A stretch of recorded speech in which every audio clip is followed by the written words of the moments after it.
Bye, guys. You can always catch up the end of it later. I'm nearly finished. This is quite a long one, isn't it? So, excellence in marksmanship has to be valued and it has to be rewarded. And officers need to take personal pride in their shooting skills. Viewing firearms training as an annual requirement to maintain certification promotes minimum effort. Reframe it as continuous professional development where officers are constantly improving, not just maintaining baseline competency. Shift from revolvers to high-capacity pistols to 5.56 carbines has prioritised firepower over precision and ballistic appropriateness.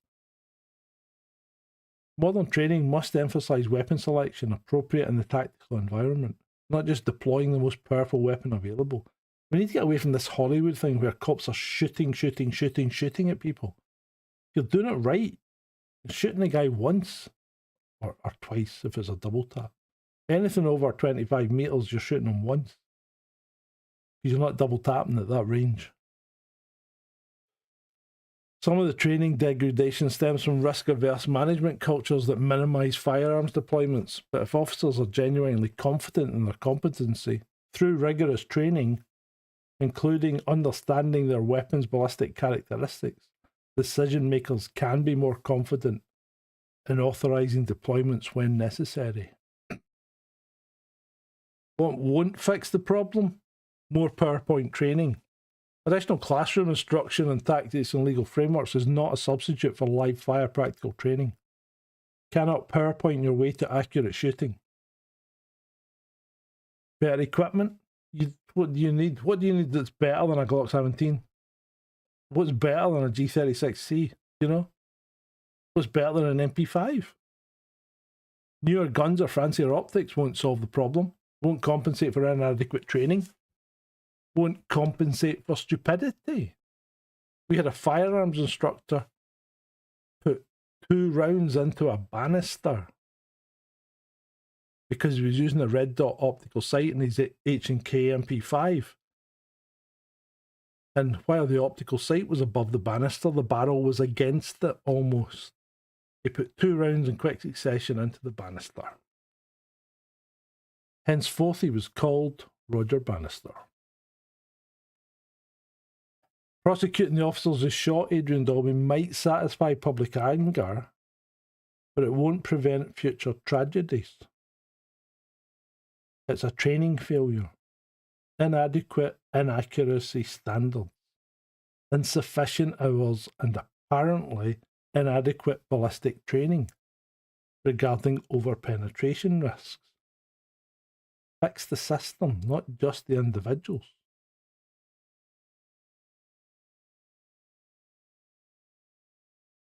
So, let's wind it up. On October the 2nd, 2025, Adrian Daulby did everything right. The terrorist attacked his synagogue on the holiest day of his faith. He didn't run, he didn't hide, he stood at the doors with other brave people and physically held them shut. He prevented further carnage, possibly even a massacre.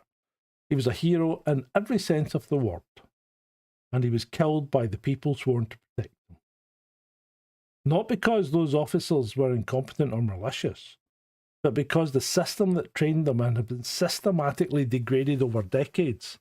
Training hours cut, accuracy standards reduced, facilities deteriorating, all to save millions in a training budget. They also apparently had inadequate training on the ballistic characteristics of their weapons.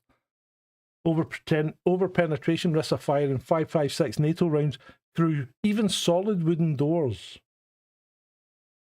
with civilians positioned directly behind them. Adrian Daulby paid the price for those savings and that inadequate training with his life. Johnny Finlay paid the price with a gunshot wound and lifelong trauma. Their families paid the price with grief and loss that will never heal. And we, the public, paid the price with a continuation of the shattered faith in the police who are supposed to protect us. Didn't have to happen. The standards had been maintained that it was less likely to have happened. If the correct weapon choices were made and the correct ammunition choices were made, it was less likely to have happened. If those cops had been trained to the same standards, it's more likely they would have hit their target and done their job. The probability is that it would have been substantially lower for this outcome to have come out the way it did. Might not. It might not have done it, but I think the evidence is damning and the data is clear. The ballistic science is settled. The solution is obvious. Restore training volume. Raise accuracy standards. Implement continuous skill maintenance. Provide comprehensive ballistics training and review weapon systems for urban appropriateness. I've presented the evidence, done the analysis, I've shown you the numbers, I've explained the ballistics. Now it's up to the public to demand action, because clearly the people running UK police firearms won't fix this on their own. They've had decades to do it and they made it worse. Adrian Daulby deserved better. You deserve better the next time. The British public deserve better. And those firearms officers that pull the trigger, they deserve better. Channel your anger, if you have any, into demanding change. Contact your MP, write to the Home Office, demand that police firearms training standards be restored to levels that actually protect public safety. I